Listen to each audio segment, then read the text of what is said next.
really scary experience happened to me this morning, and I need to tell someone about it. So during the week, I get up at 4 o'clock in the morning for work. It's like the first job of the day. So when I get up, my boyfriend is obviously still passed out sleeping like any normal person. And my house is pitch black, like dark, because we sleep with all the lights off, TV off, white noise on. Like, on this morning, I always wake up, and obviously the first like 5 minutes I'm awake, I'm so out of it and tired because it's 4 a.m. And I try to keep all the lights off so that I don't wake him up. Now, this morning, lights are still off, and I went into the bathroom, like in our bedroom, because I keep like my stuff to get ready in there and take it into the living room again so I don't wake him up because I feel bad. And so I'm fiddling like in the dark, right? And only the dim light from my phone is on, and it's dim, like my brightness is basically all the way down. And I see the light turn on in the kitchen, like from our room you can see like if any light in the house turns on, to be honest, because it's pitch black. So I see the light turn on to the kitchen or like the living room. I'm like, that's weird. I was like, good morning, babe, like don't know why you're up. And I'm still looking down, like pulling my stuff, right, trying to get it together, feel for things, and it's quiet. And I'm like, good morning. And I hear like almost a gurgling sound, like a really weird sound, but it sounded like a person like choking in a way coming from like the living room. So I immediately like run out there, right? I don't see my boyfriend, I don't see anyone, and I'm like, what is happening? So I go back into our room, right? And as I turn around to go back in the room, I hear laughing behind me. Turn around, guess what? Surprise, nobody's there.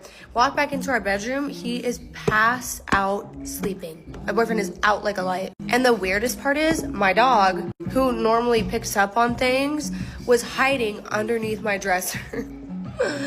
There can never be peace. There can never be anything normal. And I look over at my boyfriend again. Both of our cats are like laying next to him, looking up at me with wide eyes. And normally in the morning too, when I get up, like one of the first things I have to do is feed the cats their wet food, because the second they see me stand up, they go feral and they know it's like time to eat. Super interesting how they didn't run into the kitchen, especially when the light turned on. So I will be going home and doing a deep cleanse, because I have no idea what that was, but I just know it scared the absolute life out of me, and no. And I get ready in like 10 minutes. Obviously, I'm not like stunning right now when I work at like my AM job. And the whole time I got ready, I just felt like I was being watched. It was a very uncomfortable feeling, and I never feel that way in my home. Like, I'm so protected in my home and my space. So, I don't know, guys. That's it for today. Wish me luck. Let me tell you guys a story time of when our family dog in the villages fought a witch, bit that witch's hand off, and the witch came back the next day and called the police on us.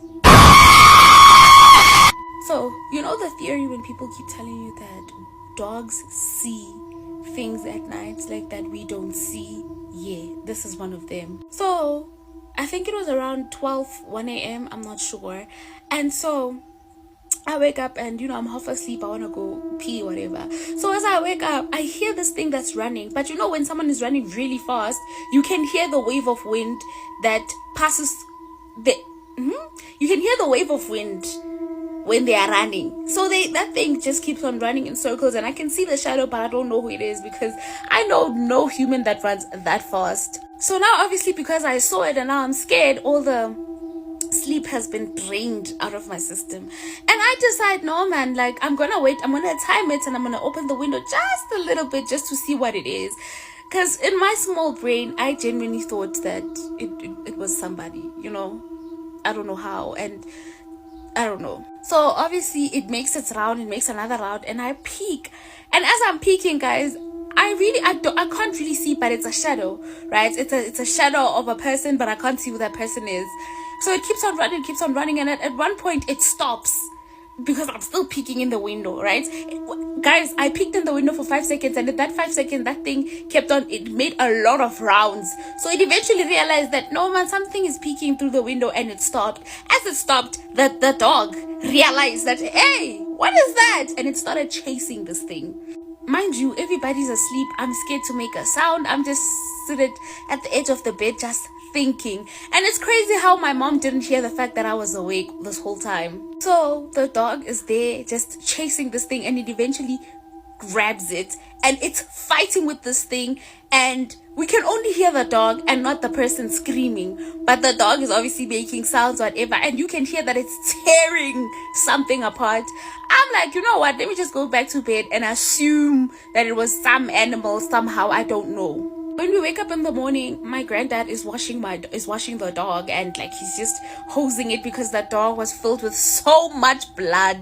We don't understand what happened. My granddad washes the dog and we go about our business. Alright? A couple of hours later, it was probably around 12 midday again. This lady that stays a couple of houses away from us comes in with the police, and we're like, what's going on? Like, why are the police there? And, you know, the police come and they were there to take the dog and arrest my grandfather because apparently our dog jumped the fence and went to go attack the neighbor. So we're like, that did not happen. We don't recall that happening during the day. And the neighbor's like, it happened at night. And we were like, what time at night? Because the dogs can't jump the fence. So what time at night didn't happen? She's like, I don't know, but you guys probably mistakenly left the gate open and she was outside. And like, the police officer's like, okay, oh, she already obviously made a statement that no, this dog attacked me. So she's like, this dog attacked me and it bit my hand off. Like it bit like this, you see, the from the wrist. Hold on, let me show you. The dog bit this from this part. So basically it probably grabbed this part and kept on biting and biting until it took this whole part off. So we're like, we did not see a hand in here. We did not see anything, you know what I'm saying? So this lady's like, yes, it did. She saw where the dog put its hand. And when I tell you, this lady went inside that dog's house and grabbed her hand, guys. Outside of the dog's thingy, the dog house. I was like, I'm on. So obviously now we're looking at each other like, when did that happen? And so they came in like a private car, not really a private car, but it had the police logo on it, but it was not the van. My granddad goes inside with it and the dog as well, because they were gonna euthanize the dog for what it did. And they go, and my mom goes with them, I think, and the lady, because he has to write a statement, blah blah blah. So when we stayed home, guys, I tell my grandma, and I'm like, yo, like this lady was here at 12 a.m. Right? He's like, how do you know? So I explained to my grandma that you know, there was this time when baby girl, there was a figure that was running, and I'm explaining to the story, and I'm like, it was probably baby girl, because this dog fought with this person eventually, and I don't know what happened. And remember in the morning, like my granddad woke up and he washed the dog, he washed blood off the dog, and we assumed that it probably was fighting with another animal. No, it was her. It was most definitely her. So obviously my grandmother goes to her traditional healer, her sangoma, and they do the things that make the things to happen. I think they came at 12 p.m. that day. By 4 p.m. my granddad was back, and he was like, back with the dog. And they were like, they basically dropped the charges because there is no evidence and her story doesn't make any sense, blah blah blah, and you know. And honestly speaking, I just want to know your thoughts as to like, what do you guys think happened? Like, does it really happen that somebody comes into your home and they think they're gonna do witchcraft and the dog catches them? Or maybe is it because that I looked outside the window and they looked at me? That's how I caught them, and then they came. I don't know, y'all. I don't know. Because till date, this neighbor doesn't speak to us, and she goes around telling people that our dog attacked her, and you know. Let's talk about Fae traps made by the Fae to ensnare humans. These traps are often subtle and rely on a human's curiosity, greediness, or naivety. By the way, my name is Megan. I'm a paranormal researcher and investigator and co-host of a paranormal podcast called Follow the Woo, produced by paranormal production company New Blood Universe. So make sure you're following me and make sure you're following them. The first one, and this is one we talk about and hear about all the time, are fairy rings. They look like this. These are often seen as a portal into the Fae realm. A person who steps into one of these rings might be drawn into a dance. In this ring, in this dance, time moves differently, and you're likely to lose track of time. You might think that you've been there for an hour. Well, you've been there for a year, okay? You think you're coming home for supper later tonight? You're coming home and your mom's 92, okay, baby? It's not bad news bears. This is said to be a common way that the Fae trap humans into their world. Another common natural trap would be a fairy mound or a fairy hill. They would look like this. These are typically ancient burial mounds or natural hills that are often associated with the Fae. These mounds are also said to be entrances into the fairy world. Humans who either disturb or approach these mounds, especially at different times of day like dusk or in certain seasons, might be drawn inside and trapped. Once inside, they might be kept as a guest or a prisoner, but either way, unable to return to the human realm. Next, we got will-o'-the-wisps. I hope I said that right. I always wonder if I'm saying it right. Regardless, these are mysterious lights that kind of dance over bogs or swamps. The belief is that the Fae are trying to lure unwary travelers off of their path and lure them into dangerous areas, such as deep water, quicksand, or really dense foliage in forests where you can't find your way out. There are also certain forests and groves that are believed to be enchanted by the Fae. These woods would have the power to disorient travelers, either causing them to just be completely lost, walk in circles, lose track of time, that kind of thing. In some stories, these forests could trap humans for days, years, or even forever. There are also believed to be Fae ponds and lakes. Bodies of water are often associated with the Fae. Some folklore suggests that certain ponds and lakes are entrances into the Fae realm, and that if one were to enter and swim in these waters, they would be pulled down and trapped in the Fae realm. In some tales, this water might look clear and inviting and like the perfect place to go for a swim. But once you get inside, it's not like that. It is dark and murky and you're stuck inside, like something is forcing you to be there. Stone circles are another area that are believed to be associated with the Fae. They're believed to be ancient gathering places for the Fae, or again, portals to their world. Entering a stone circle, especially at night or during certain seasons or during certain times of the year like solstices, could lead you to being trapped in the Fae realm or be under a Fae's influence. This one reminds me of Outlander. Anybody else? Along with water that I spoke of earlier, there's also believed to be like enchanted wells or creeks or springs. Approaching or drinking from this water could result in you being drawn into the Fae world or binding you to a promise or curse related to the Fae. In some folklore, this water could also grant wishes. However, there's always a catch when you're getting a wish from the Fae. Like, you might wind up being stuck in a never-ending cycle of desire. Another one are Fae paths or invisible roads. These are believed to be paths that the Fae travel along. Humans who unknowingly walk along these paths, especially at night, might be swept away or drawn into the Fae realm. Another one is twisted trees or entangled roots, which always look so beautiful. Trees with twisted trunks or entangled roots are seen as being touched by the Fae or touched by Fae magic. People who get too close to these trees could get confused or even be physically ensnared by the roots and branches. There's also a belief that these trees are guardians of Fae territory, which is such a cool concept. However, those who try to harm or pass these trees might wind up being trapped until they make amends. Thick mists or fog is another thing that is believed could be caused by the Fae. Mist or fog could obviously disorient travelers, leading them off their safe path and into danger. Once lost in this mist, they might be trapped in a Fae-induced illusion where they wander aimlessly until they're either released, find their way back by chance, or they starve to death and Bob's your uncle. It's bad news bears. Those are all of the natural and kind of nature-driven ways that the Fae might entrap humans, but there are other ways that are a little more sinister. So one of these ways are bewitching tunes. You're being enchanted by music and dancing. In many folklore stories, a human will hear enchanting music and feel lured to follow the sound. Once they get to the source of the sound, it will typically be a Fae gathering where they are either forced to dance until they collapse from exhaustion or trapped in the Fae realm.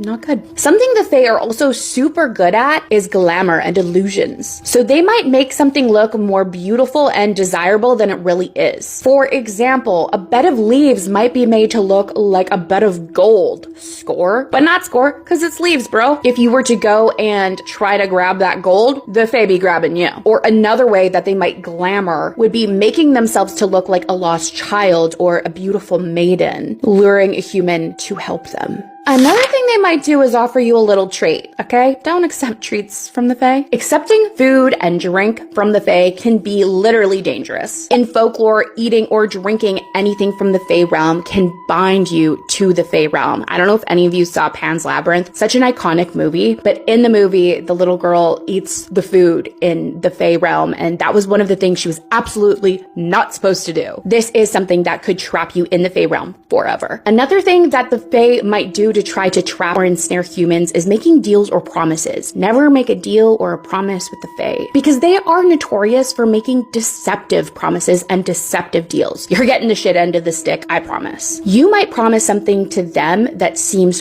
harmless, while they promise something to you that they're being very vague about. Humans often wind up being bound or trapped in the Fae realm due to these promises and deals. For instance, you might be promised wealth for only doing a small favor for them. They probably won't give you the details of what that small favor is, or if they do, they'll make it sound like it's easy peasy, when in reality, it's probably extremely dangerous. The Fae are also often believed to take items from humans, like clothing, tools, or even names. In folklore, if a human tries to take those things back, they might be inadvertently agreeing to a Fae's terms on something, trapping them into a contract or some type of debt. Indebted to the Fae, not somewhere you want to be. Another thing the Fae might do is trick you with kindness. If you are in a situation of distress, a Fae might appear and seem as though they're there to help you, when in reality, they're leading you further into danger. Or you might be obligated or indebted to the Fae for their help, which again is going to lead you into a very dangerous situation. Anyways, that's it for this one, but stay tuned because I have more information this week coming about the Fae. Also, if you want to see an entire video talking about the Fae, one will already be up on the longer storytelling platform, YouTube. People go through trauma. I truly believe that it can manifest evil, and I'm talking in a paranormal sense. And the story that I'm about to tell you is a very good example of that. And it is terrifying because these girls literally saw demons all over the place. So Tasha grew up with her sister in a really difficult household. Their father had passed away when they were younger, and then they moved around a lot, and they were just constantly put in very toxic situations. Because of this, her sister had developed depression, severe depression at a very young age, and Tasha was just very unhappy. 2008 to 2014, they lived with a family member. In 2014, they finally moved back in with their mother. Apparently, they weren't with their mother for a little bit. She didn't explain why. And for a while, things were okay. They were reconnecting and rebuilding their relationship with their mother, but their mother also had a boyfriend, and he drank a lot. He also cheated on her a lot and brought a lot of negativity into the house. And so the mother started to get cold and distant, and then her sister started to slip deeper into depression. Now, their grandmother also lived with them, and she worked nights and slept during the day, and she was a very religious woman. Grandma would talk a lot about how she saw spirits and how she was seeing the spirits of loved ones that had passed away. Now, her grandmother wasn't scared of these spirits because they were her loved ones, until one day she felt a spirit that did not feel like family. One night, her grandmother is sleeping in her room when suddenly she wakes up and she hears the bedroom door just opened by itself. And when she looked up, she saw something sitting on her bed. And it wasn't her mom, it wasn't her dad, it wasn't a family member. So she gets scared and she starts to pray, and she's rebuking whatever this thing is in the name of Jesus, when suddenly she starts to hear bang, bang, bang, stomping all over the room. And then the door just opens and slams shut like something had bolted out of the room. Now, weeks turn into years when they are dealing with things constantly. They're dealing with cabinets opening and shutting by themselves, hearing whispers, seeing shadows all of the time, seeing entities all of the time, when things start to take an even more sinister turn. One night, Tasha's sister is laying in bed, she's asleep, and she wakes up in the middle of the night because she hears something in her closet. And she sits up a little bit, she looks into her closet, and there is a girl standing there. This girl has pale skin, long, dark, black hair, and black eyes, and she's just sitting in her closet staring at her. This scared Tasha's sister so badly that she was like, I'm never sleeping with the closet door open ever again. So she was like, I'm closing the door. So she closed the door. The next night, she falls asleep. She wakes up in the middle of the night because she hears creak. The closet door opened by itself. And inside the closet now, standing, is the same girl, staring into her soul this time. This scared her so badly, she was just laying there absolutely paralyzed. It was not sleep paralysis. She could not move just from pure fear. In fact, this scared her sister so badly that she actually passed out. So she literally passed out from fear. Now, for the next few weeks, their house started to pick up a little bit. They would hear these stomping sounds all over their house. Cabinets would open and close by themselves, knocking on the walls in threes, and then it got worse. Tasha, her mom, and her sister are in the living room one night watching TV when suddenly they hear a knocking noise coming from their grandmother's empty bedroom. So they go into the room to check it out. Nothing is in there. They go back, they sit down, they watch TV, they hear it again, that knocking sound. So they go check it out again. There's nothing in there. And at this point, they're like, we have no choice but to ignore this. Well, a few nights after this, Tasha's sister is laying in bed. It's like 2 or 3 o'clock in the morning. She's passed out asleep. She wakes up in the middle of the night again because she thinks that she hears something. She looks in her closet. Nothing is in her closet, but then she realizes that something is right by her bed. That girl that she had been seeing with the pale skin and the long black hair is crouched down by her bed, staring at her, just looking up at her, crouching. And she's not smiling. She's not saying anything. She's just staring at her. She's absolutely frozen in fear. And the next day she is like, F this, I'm going to stay with a friend because I cannot take this anymore. And also her mom wanted her to stay with a friend too because it was scaring her mom too. Everybody in the house knew that these things were happening because they were hearing it, but her sister was the only one seeing this demon girl. Well, after this incident, they actually decided to change houses because they thought that maybe it was the house and they couldn't take it anymore, so they moved. Unfortunately, this did not help at all. When they moved, the whole entire family started to see the same spirit that her sister was seeing. Now, she didn't go into detail about this part of it, which I'm going to ask her to do, but I just know that her family started to see the same spirit. And then it gets even scarier. In 2017, they moved to Virginia to go stay with their aunt, who had also been through a lot of trauma herself. In fact, her aunt's trauma was so bad that she told me that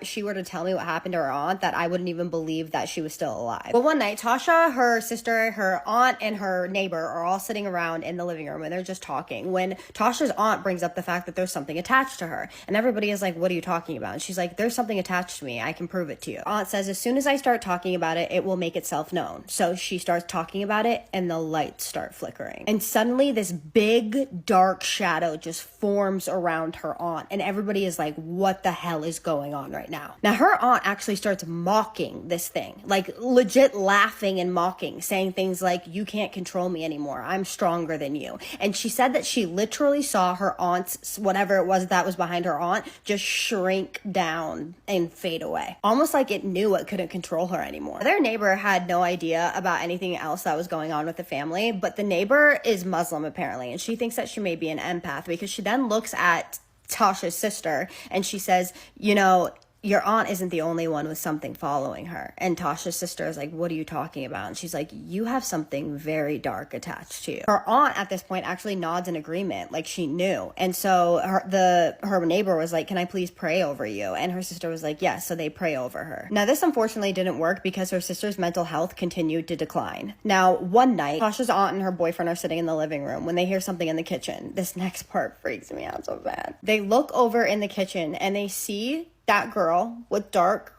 brown hair, the one that her sister had been seeing, crouched on top of the kitchen counter, staring at them, just crouching, staring at them. As soon as they see this, her little cousin walks into the room, looks over into the kitchen, sees the same thing, and just starts screaming. Now, stuff like this would happen for a couple of years. Again, doors slamming, her sister seeing this girl everywhere. Her sister was constantly asking this girl to leave her alone. She wouldn't. A couple of years go by, and Tasha ends up moving out. So she moves out in 2020, and she didn't talk to her family for a while, but they did reconnect in 2021. But as soon as she started talking to her family, things started to happen at her house. Doors started opening and slamming by themselves. She would hear those knocking in threes. Crosses would be turned upside down in her house. And one day, Tasha walks into her house and she looks at the walls and the ceiling, and there are handprints and footprints like somebody had been walking up the wall and up to the ceiling. She had no choice but to ignore this. There was nothing that she could really do about it. So later on that night, she goes to lay in bed and her boyfriend is in the shower, and there was a curtain that was like right next to her window, and she's laying in bed and she looks over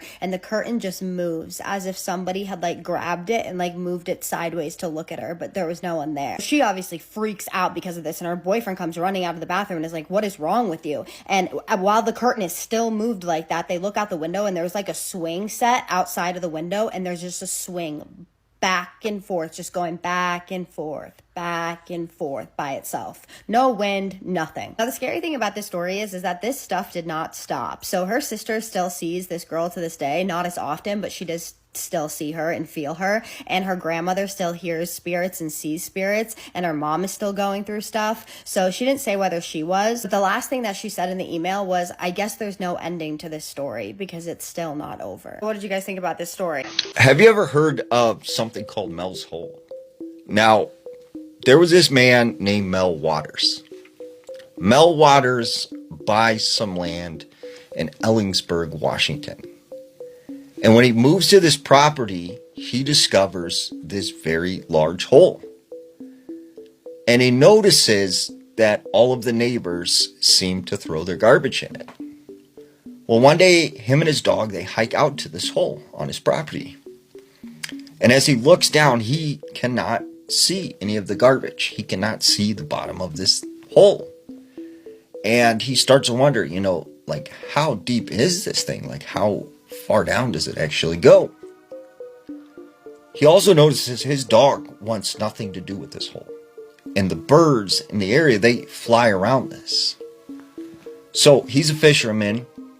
He has a spool of like 5,000 yards of fishing line.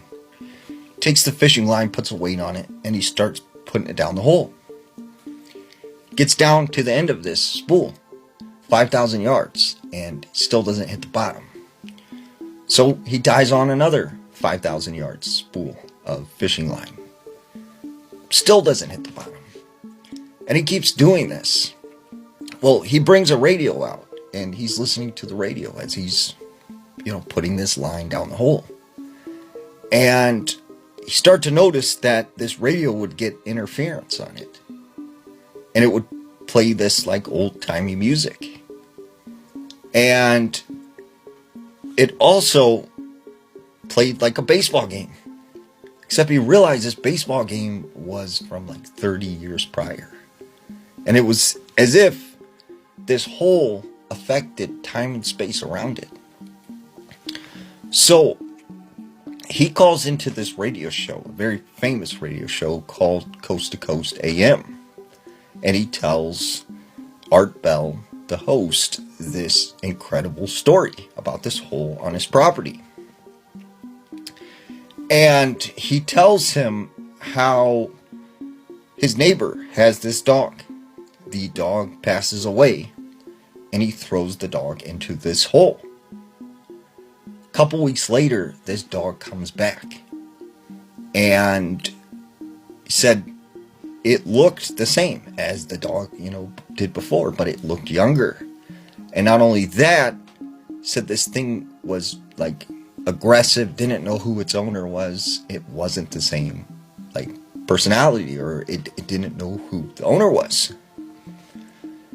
And so after like 6 months of being on this radio show, he calls back.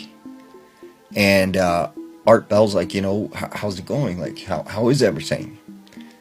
He says to him, I wish I never told you that story. He said, because after I told that story to you, and I came back to my property, he said, there were all these military men there. And they had the area blocked off. And they told me there had been a plane crash. And he said, no, you can't tell me I can't come onto my property. And he said this man in a military uniform says to him, look, we could find something bad on your property. You could go to jail for a very long time. Are you sure you want to go this route? And so he said, basically he couldn't get back onto his property. He couldn't see this hole anymore.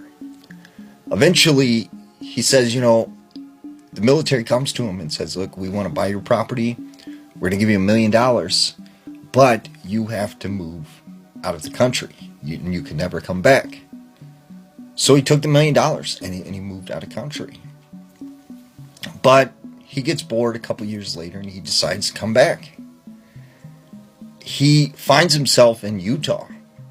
He's riding on a Greyhound bus. And he said that a fight broke out and they had to actually stop the bus and pull it over to the side. As he tries to get off the bus, he He said a couple men grabbed him, and the next thing he remembers was feeling a prick in his neck.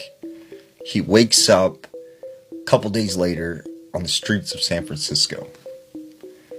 And he disappears for some time. And then he comes back on this radio show, Coast to Coast AM. And he talks about now how this Native American tribe in Utah has reached out to him. And they had a hole. And he said when he went to this place, he was amazed to see that they would put their sick, that they would put, their animals and stuff that had any sort of issues, they would put it down this hole and it would come back up healed. And he said they attempted to do all these strange experiments. A couple times they had lost people down in this hole. People had disappeared. But shortly after that, he disappears. No one has ever heard from him since. But it became one of the most infamous stories on Coast to Coast AM. My mother's dark horror secret. What I saw my own mother do in her room. I peed on myself, and I'm not even lying. I peed on my pants. Story time. We live in the village. My dad has got 4 wives. My mum is the second wife. She's the one that keeps the family together. She's the church goer, the one that always asks everyone in the family to have midnight prayers. She's the one that advises people what to do and not to do. She being her daughter, you can imagine how strict she is. She said we're not allowed to go out late. On this night, I decided to go visit my friend. It got really late. Then I contemplated whether to stay or go home, but I knew the punishment that I would get from my mum isn't going to be good. So a few minutes to midnight, I was like more scared of my mum than the darkness. I decided to go home. Bearing in mind, my friend's house is not that far from our house, so I proceeded to walk home. When I got to our house, the kitchen is outside, toilet and bathroom all outside. People who live in the village, they would understand what I'm talking about. So as I approach the kitchen, I hear voices, not just one voice, and also I hear chanting. I did not know what was going on. It scared me, but I decided to stay still, wait until whatever it is go, then I will sneak back into my room. A few minutes go past, the kitchen door opens, then my mum steps out, still chanting, but this holding a black pot in her hands. It had like smoke coming out of it. I hid and I was scared. Then she walked in the middle of the compound and she placed this black pot. She chanted, rose her hands up in the air. Then something came out of the pot, a snake with scorpions. It freaked me out. I did not know what was going on. So I hear my mum chanting. She chanted and she mentioned one of my stepbrother's name. I didn't know what was going on and why she did that. Then she proceeded to walk back into her room holding the black pot, but she was chanting. I stood there still, shocked, not even knowing what to do. So I went inside after. So as daybreak, I hear screams. I didn't know what was going on, so I went out, and the screams was coming from my stepmother's bedroom. So I rushed there and I peeped through the window, and I could see my stepbrother, the one that my mum was chanting and calling his name, laid there lifeless, his whole body swollen. Stepmother holding him, crying, and everyone rushed in. My mum came out. When she saw me, she shouted, "What am I doing out here at this hour?" I lied and I said I heard the screams and I just wanted to check what was going on. She asked me to go back to my room, which I did. Weirdly enough, my mum never went in. She went back to her room and I could hear her window opening and shutting. I decided to walk over, check what's going on. When I peeped through my mother's bedroom window, what I saw, people, I peed myself. Our two is up. Surprisingly, today's duende story is not from Mexico, it is from Costa Rica. This girl says that this happened to her when she was 8 years old. At the time that dad would travel for work, she remembers that her mom would go and pick her up at school, and as soon as she got home, she would drop her backpack and go and watch some TV. So this is something that she religiously do. She would get home, drop her backpack, go watch TV, get home, drop her backpack, go watch TV. But there was one particular day where she was really tired and she decided that she was gonna go lay down and take a nap, which again is something that she wouldn't normally do. So her bedroom was the last one down the hallway. It didn't have any windows and her bed was up against the corner of the room. She remembers that day because her mom was in the kitchen making something to eat, and as soon as she jumped on her bed, she fell into deep sleep. She was having a dream where like this really weird ball of light was spinning all around her and she just couldn't keep her eyes off that ball of light. After a little bit, she started to wake up and little by little she started to open her eyes. When she started opening her eyes, she realized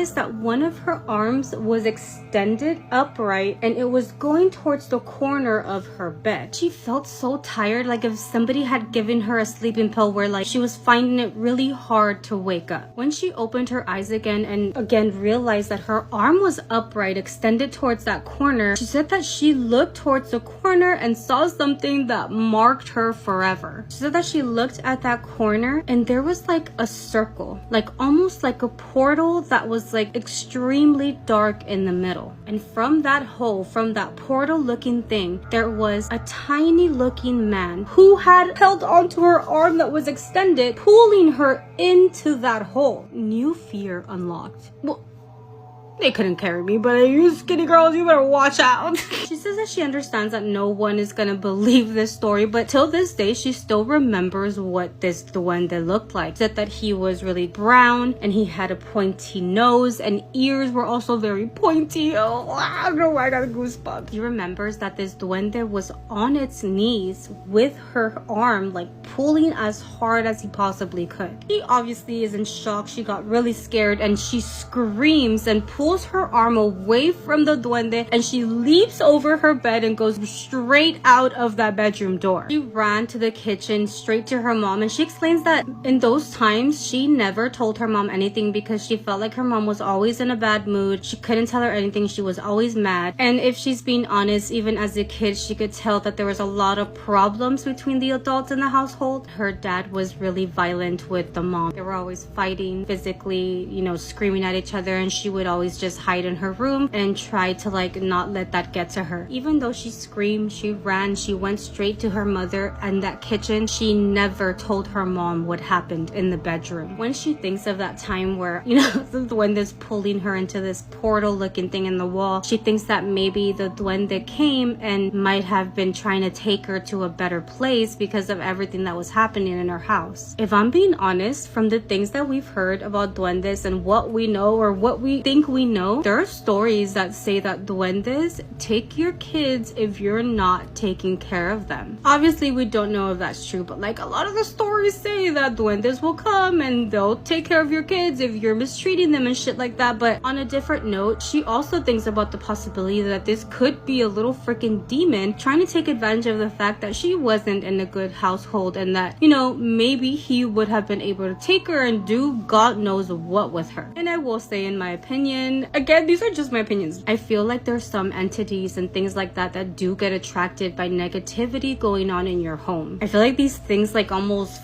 feed on that negativity. So her opinions, her thoughts about this topic, I feel like she's not off, you know? She explains like whether this thing came for good or for bad, she never looked at the walls of that house the same again. Neither will I, girl. Neither will I. But what do you guys think? They were a family of serial killers. We are going to be talking today about the Bender family, also known as the Bloody Benders. They are famously known to have been a serial killer family in Kansas. They lived on what has now been called the Homestead of Horrors. This happened in the late 1800s, so there's not a ton of information on these people as individuals. The family was John Bender Sr., his wife Kate Bender Sr., and then their two kids who they also named John and Kate. Sounds like they're obsessed with themselves. So we have John Sr., Kate Sr., John Jr., and Kate Jr., basically. And we don't know a ton about them, but it sounds like they might have been German or Norwegian immigrants, and they were living in America. Parents spoke broken English. They didn't socialize a lot. There wasn't a ton that was known about this family. There were also rumors that the siblings were actually married to each other. It's not entirely clear if that means they were actually siblings and this was like an incest thing, or if they were married and then they just said they were siblings and they weren't actually. It was a little bit unclear, but it sounds like the first one is more likely. They probably were siblings and then they're just like doing each other even though they were siblings. Some of the people in the community, like after all this happened, kind of described the family. One person described the dad, John, as repulsive, a hideous brew. They said he didn't have a single redeeming trait, that he was like dirty, profane, he had a terrible temper, like just nothing nice to say about this guy. Someone else said that the mom was a dirty old Dutch crone. Her face was a fit picture of a midnight hag that wove the spell, murderous ambition about the soul of Macbeth. And they described the kids, who were actually adults, like when they were doing this, They described them as like excited with like creepy things like grave robbing, and Kate, the daughter, was like really interesting and weird and like marched to the beat of her own drum, and that she had relations with her brother. She boldly proclaimed her right to have relations with her brother, and this was like a thing in the town, and everyone was like, what are you doing? She was very proudly announcing that she was doing things with her brother. So in May of 1871, the body of a man was found in Drum Creek, which is near where they lived. The man's name was Jones, and his throat was cut and his skull was crushed in. They didn't have any conclusive answer as to who did this, so unfortunately no action was taken at the time. And the Benders were not suspects. In February of 1872, so just under a year later, the bodies of 2 more men were found in the same area. And so now people are like, that's interesting. This doesn't really seem like a coincidence. All 3 people were probably killed by the same person, especially because their throats were slit and their skulls were crushed in as well. That winter of the same year, a man named George Newton Longcore left Independence, Kansas. He was with his infant daughter, Mary Ann, and they were going to go resettle in Iowa. So they were driving through the area where the Bender family lived, and they were never seen again. They weren't seen in Iowa where they're supposed to be living. Like, he and his daughter just vanished. After they vanished, that following spring, one of the guy's neighbors, his name was Dr. William Henry York, he was like, this is really weird that this dad and his daughter just disappeared. I'm going to investigate. So he kind of retraces their footsteps and gets close to where the Bender family was living. And he didn't immediately suspect the Bender family, but he kind of knew the area that they had gone missing in. And then on March 9th, he was going to go from Fort Scott to Independence to try to like trace their footsteps and really figure out where they went missing.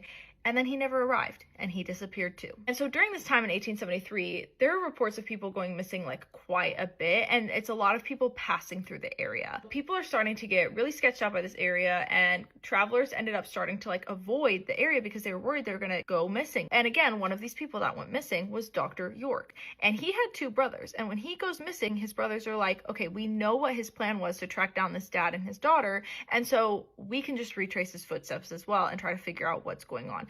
And so one of the brothers takes 50 people with him to go investigate the disappearance of his brother. And they're questioning like everyone in the area. And they even question the Benders to try to figure out what happened. And during this time, neighboring communities are starting to accuse Osage, which is where this is all happening. They're starting to accuse the whole town, saying that this is the town's fault, that all these people are going missing. And so they end up holding a meeting where 75 different locals attend, trying to figure out like how to deal with this. And it's possible that the Benders attended this meeting, but we don't have any confirmation. The entire town agreed they were going to obtain warrants for every single settlement, and they're going to check every single house in the area and every single farm to make sure that they caught the people that were doing this. The Bender family heard about this. They heard that everyone was going to get investigated. Obviously now they're terrified because obviously they were the ones responsible for all of these disappearances. And so 3 days after they had decided that they were going to search all the different farms in the area, a guy is driving past the Bender property and he notices that the house seems abandoned and all of their animals are unfed. And so he reports this, but unfortunately there was a storm coming, and so no one was able to do anything for almost a week. And when they did come to investigate the property, they see that the entire family had fled and that they were long gone. They had no idea where they would have left to. At the property, when these people were searching, they noticed a bad odor underneath a trap door underneath one of their beds, and it was nailed shut. And when they opened the trap door, they found clotted blood in the floor of the empty room underneath. The smell was coming from all of this like blood that was just sitting there rotting over time. They ended up digging underneath this room to see if they could find any remains. They didn't find any underneath, but they ended up starting digging in the ground around the cabin, and they discovered in the vegetable garden and in their orchard that there was disturbed ground. When they started digging at this like newly moved earth, they found Dr. York's body. He was buried face down. His feet were basically poking out of the dirt. They were barely covered by like a thin layer of dirt. And they were like, okay, so the Bender family definitely killed this guy, probably killed the people that this guy went looking for. And so they start looking around the property and they find 9 different sites of dirt and stuff that looked like it could have been disturbed. They ended up finding another 8 bodies on their property. So 8 bodies, and then they had found 3 other victims previously in that river. So that means they had at least 11 victims. All but one of their victims had their heads bashed in with a hammer and their throats cut, and they all had been mutilated. The body of one young girl was found. She was the only one with no injuries that seemed to like show what her cause of death was. She didn't have any like blunt force trauma to her head or anything, but it's speculated that she was strangled or that they buried her alive. Obviously, word of these horrific murders gets out. This family has killed at least 11 people. People in the area are terrified. And some people really aren't even shocked that this family was killing because they were all very creepy and weird and they didn't feel comfortable around the dad. So a lot of people aren't shocked that they were killing, but they are surprised to find out that they killed 11 people at least. And so there ends up being like a reward out for them, and search parties and wanted posters and all this different stuff. When people heard about this murder and they heard about this site where all of this happened, people flooded to their farm. Over 3,000 people traveled from as far as New York to come see the site, and the cabin ended up being destroyed by souvenir hunters who ended up taking everything, which is sick. Unfortunately, even with the money reward, the wanted posters, everything, the family was never found. There were 2 people that were arrested at one point because they thought they were the Benders under like an alias, but then they learned later they were not the Benders, and so they were never caught. No one was ever convicted of these crimes. This family killed 11 people and they got away with it forever because this family now is deceased. They were alive in the 1800s, so there's no way they're alive today. So even though we know the identities of them a little bit, we don't fully know where they came from. We only know their names and like a rough, loose sketch of them from what people describe them as. We don't have photos. We don't even know 100% that the names that we have were their true identities. There's no like paper trail that they ever came over to America and were immigrants. So it's really hard to know if those were even their real names or if that's just what they went by. You might not ever know truly who these people were. Likely when they moved, they probably continued to kill because once you start killing, most people can't stop. And so that's really, really terrifying. There are theories that float around on the internet that maybe the dad, who was like the scariest, killed the rest of the family and then was just living solo. There's a bunch of different theories online that you can look up, but this case was just insane. Like, a family of serial killers is terrifying. Let's read some more scary Reddit stories. When I was a kid, my room didn't have curtains or blinds. One night I was trying to sleep and it looked like a man was outside of my window. I screamed and ran and told my parents, but they didn't believe me and said it was just a nightmare. I tried to go to sleep and I brought our dog in my room for protection, but the dog wouldn't stop barking, so my dad took the dog out. Then I saw the gleaming, creepy eyes watching me. An upside-down face grinned from outside my window. I screamed, but my parents still didn't believe me. I thought I was going to be unalived all night. The next morning, there was yelling and then the cops. Turns out there was a wanted man hiding out on our roof with a bunch of H all night. And when he tried to leave in the morning, our neighbors saw him climbing off of our roof and into his yard, so he beat the crap out of the guy before calling the police. My parents didn't apologize, and they never got me curtains even though I begged. Okay, parents, that's kind of crazy. Why wouldn't you get your kid curtains after that? That's insane. I worked at a campground on night shift, 12 a.m. to 8 a.m. every night. It wasn't bad. I would bring in my PS2 and game a good portion of the night, only having to deal with 1 or 2 people on busy nights. It was just me in this little 8x8 shack with nothing around but dark all night. My first week there, the other third shift guy who was quitting told me about this payphone a few feet from the shack where I worked. He said it rang every night at 4:17 a.m. just once. It was probably just an automated test call, he guessed. He's never answered it himself. I go for a few months with the job. It was the middle of summer, so most nights I had the windows closed so I couldn't hear the payphone go off. Mid-August, I started leaving the windows open during the night. Sure enough, at 4:17 a.m. every morning, the phone would ring once. The ring even sounded creepy, like the payphone was submerged in water. One night I got up the nerve to answer it. I set an alarm at 4:15 and would go wait at the payphone until it rang. When it did, I answered it. But there was no sound. Just dead air, like someone was on the other line but wasn't answering. I said hello a few times and hung up. I did this every night for a week with the same results. I didn't think anything of it and left it alone after that for about a month. The first week of October, I decided to answer the phone once again. I set my alarm, and when the time came, I answered the phone. Hello? Hello? Then I heard what sounded like someone inhaling through clenched teeth. The voice that sounded was rough and sounded like he had gargled gravel. He said my name, my complete name, first, middle, and last. It was a voice I had never heard. My voice caught in my throat and I hung up. I rattled some change into the payphone and hit star 69. The number had come from California. I lived in Indiana.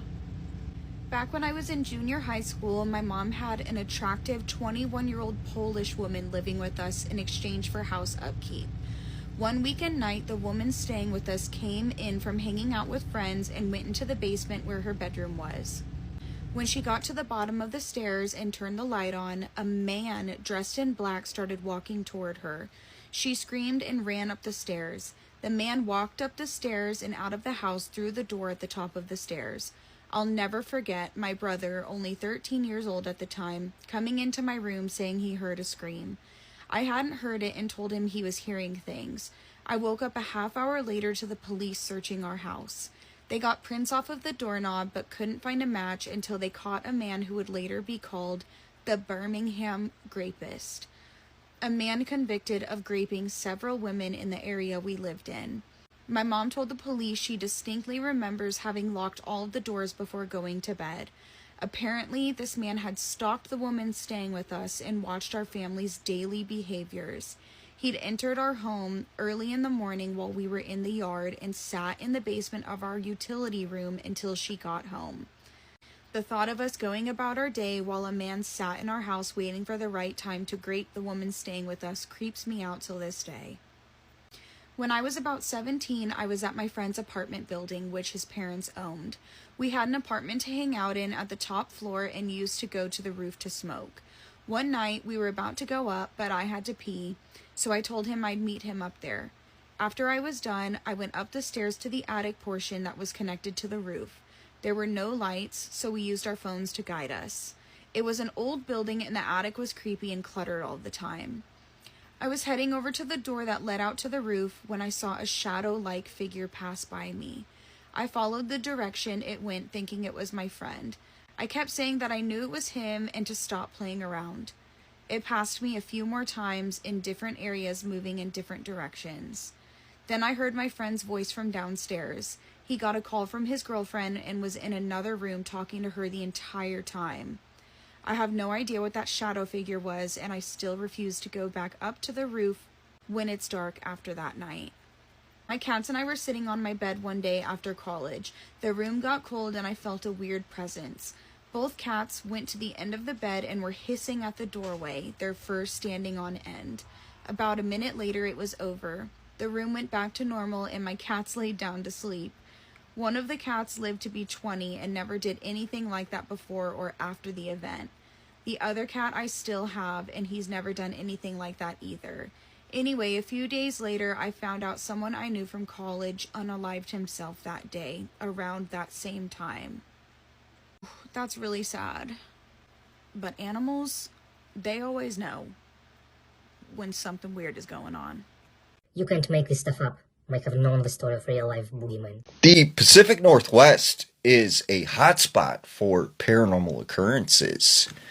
There is everything from missing person cases to UFOs and even Bigfoot sightings. Now, there was this woman named Tessa. Tessa was from Seattle, Washington. She said many years ago, she lived with this roommate in an apartment in downtown Seattle. Well, this one particular night, she gets off of work really late. It's about 1 a.m. She arrives to her apartment complex. She goes in the door, goes down the hallway, and when she gets to their apartment, she unlocks the door. As she enters in, she can hear her roommate crying. And now she figured something was going on with her boyfriend and she didn't want to be intrusive, so she just goes to her room, closes the door. Well, the crying started to get louder and louder, and it was like she was wailing. She felt like bad for her, but she also didn't want to bother her and, get into her business. So she put on some music. Well, eventually, it was really, really bad, and she felt like maybe I should just reach out to her and see if she's okay. So she puts on some clothes. She gets ready to open her door to go out into the hallway. All of a sudden, her phone starts ringing. And it's her roommate.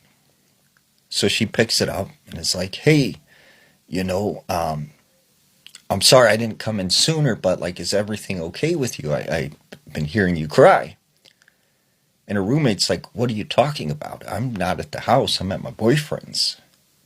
I was just going to ask you if you could take something out of the fridge. And Tess is like, what do you mean? I've been hearing you cry for like the last 20, 30 minutes. And she's like, listen, get out of the house now because I am not there. That is someone else. So Tessa runs out the front door and goes all the way out to the parking lot and gets in her car. And eventually her roommate comes there with her boyfriend. And the boyfriend goes up to the apartment and he goes inside. Now, Tessa and her roommate are waiting outside of the apartment door in the hallway. He goes through the whole place. He doesn't find anything. All of a sudden, the front door opens up and this dog comes running out of the apartment down the hallway. And they're like, how in the world, like, how did that dog get into our apartment? And the boyfriend comes out and he's like, it's really weird. I searched your entire place, all the windows, everything's locked up. There's no one inside. But when I went in his girlfriend's bedroom, he said there was a dog in there. And as he opened the door, the dog ran into the hallway and ran to the front door. So when he opened the front door, it ran out. They never could find that dog. They had no idea how it got there. But they couldn't figure out what caused that crying and how that dog got inside that apartment. November of 2006, Nintendo came out with a brand new gaming console called the Wii, and it was hugely popular and sold out almost completely right away. By the following January, it was still not on shelves in most places around the world, and so people were going crazy, spending unbelievable sums of money to try to get their hands on this system. A Sacramento, California radio station called KDND got a hold of one of these coveted systems and decided they would give it away during an on-air contest. The contest was going to be called Hold Your Wii for a Wii. And the premise of this contest was simple. The contestants would be given lots of water, and the person who held it the longest, i.e. they didn't urinate, would win the prize. Leading up to this contest, the radio station began promoting it really aggressively on air, and lots of people called in with concerns saying that drinking too much water can actually be deadly. But the station brushed these concerns off and said they were aware of them, and that all contestants would be signing a waiver, and so ultimately the station was not responsible for what happened to them. On the morning of Friday, January 12th, 18 contestants showed up at the KDND radio station,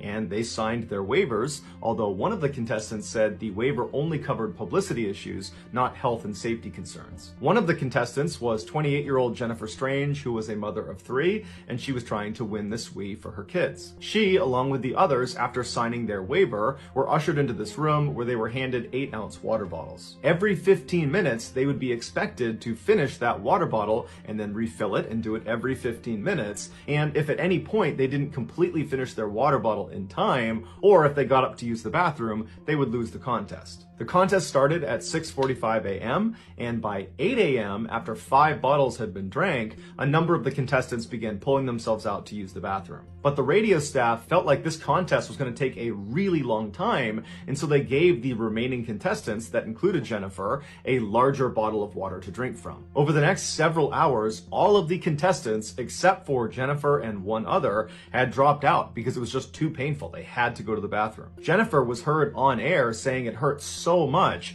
and one of the hosts laughed and said, well, do you need to lay down? And then somebody piped up and said, she can't even walk. And so everybody just kind of laughed and did nothing about it. Around this time, a nurse called into the radio station and very emphatically said what they were doing, this contest, was a really bad idea. You're gonna get someone killed from water intoxication. Water intoxication is also known as water poisoning, and in a nutshell, what happens is when you drink too much water, the water dilutes your bloodstream, it can cause swelling in your brain, and it can lead to coma and or death. The host, after hearing this concern, turned and yelled to the remaining contestants, "Hey, is anybody dying out there?" And then the host just kind of laughed and hung up on the nurse. A little while later, you can hear one of the hosts on air comment on how Jennifer's belly looked really strange. It had become totally distended and bloated, and they said it looked like she was pregnant. At some point, Jennifer and the other remaining contestant began vomiting, but instead of dropping out, they just continued to drink more water and did not go to the bathroom. But finally, it became too much for Jennifer to bear, and she dropped out of the contest and she relieved herself. For coming in second place, she received tickets to a Justin Timberlake concert. On her drive home, Jennifer began experiencing this horrific headache to the point where she was just sobbing uncontrollably. Through tears, she called one of her coworkers and said she just was not going to be able to come into work that day. Her head hurt too much. And so after she hung up, her coworker she had just spoken to was really concerned about her and called Jennifer's mother to let her know what was going on. And about an hour later, Jennifer's mother headed over to Jennifer's house to check on her, and she found Jennifer dead in her bathroom from water poisoning. The station was ultimately sued by Jennifer's family, and they were ordered to pay over $16 million in damage. Okay, let's read another creepy story that was DM'd to us. This one is pretty long though, so let's get our drink. I 100% fully believe my house is haunted, and I'm questioning on if there's something that follows me as well. I've moved around a lot, and I've always felt like there was a ghost in every single house we've lived in. I've always been pretty sensitive to that kind of stuff, and I usually can just feel it. Since we moved into this house a few years ago, I've always felt like there was something here. I don't remember quite how things started, and I think it was just an off feeling and the feeling of being watched, the normal stuff. I've had a few minor things happen, like weird noises, things going missing, etc. There was a time when I got home and I went inside before anyone, and once I said hi to my cats, I heard a loud crash followed by several thuds upstairs. Our upstairs is one room with only a small bathroom and a door that connects to a small attic space. I first assumed someone was in the upstairs or attic, but my mother checked and there was nobody. Once she came back downstairs and told me, she left the room again and I walked into the kitchen. As I was walking through, one of my cat's toys started rolling across the floor towards me. No cats were around, and it was one of those big, fluffy pom-poms that only moved if they were pushed. My mom has also come into my room saying she heard me talking to her in her room. But I was in my room the whole time, and her room is fully across the house. There's also been a few times where a friend I had at the time experienced things with me. We both felt something in my room and looked at each other at the same time without saying anything. We just knew. There was a time we were walking towards the bottom of the stairs after I made a joke about a ghost, and we both got this overwhelming sick feeling once we reached the bottom. We felt suffocated and extremely nauseous, and her eyes even started watering. But the big experience we had was during one of our sleepovers. For context on how my room is set up, one wall has the door to the bathroom and the door to the hallway. One wall is adjacent to the outside, one wall is adjacent to the garage, and the last wall has my closet. We were up pretty late and we started hearing thuds in my bathroom. I texted my mom to check if it was her, but the noises just sounded off, if that makes sense. She didn't reply to me and was in fact sleeping, and the noises continued. We, being stupid and going against everything people say not to do, were fully acknowledging and reacting to it. The thuds then began to switch. At first, it would sound like someone was banging on the brick wall outside, then the bathroom again, then rustling in the garage, then in the hallway, then above us, which isn't even a room. My upstairs room doesn't go over my entire house space. Then thudding in my closet. I even commented at one point how it sounded like my hangers were moving, and when I looked in my closet that afternoon, some of my hangers were pulled out. The sounds were switching directions so quickly, and the sounds were so creepy, it was impossible for it not to be a ghost. We started trying to ignore it and faced away from the end of my bed to watch YouTube. At one point, she randomly looked back over my shoulder, and her face was super pale and she looked terrified. She typed on her phone, because we were trying not to say stuff out loud, that she swore she heard a woman's voice coming from the foot of my bed. We ended up staying up all night that night. We were too scared to sleep. Everything eventually stopped happening as much, but at around 7 that morning, I heard scratching on my door. I have cats, so I did wonder if it was one of them, but there were only 2 slow, creepy scratch sounds and nothing more, which none of my cats do. We genuinely felt so drained, and once we left the house that day, we instantly felt so much lighter. I do feel like something is feeding off of me. I believe I have 2 ghosts, 1 good and 1 bad. I told them that they need to go talk to like a medium or something and like find out what's going on. That is really creepy. And of course I'm home alone and now I'm creeped out. I don't know why I do this to myself.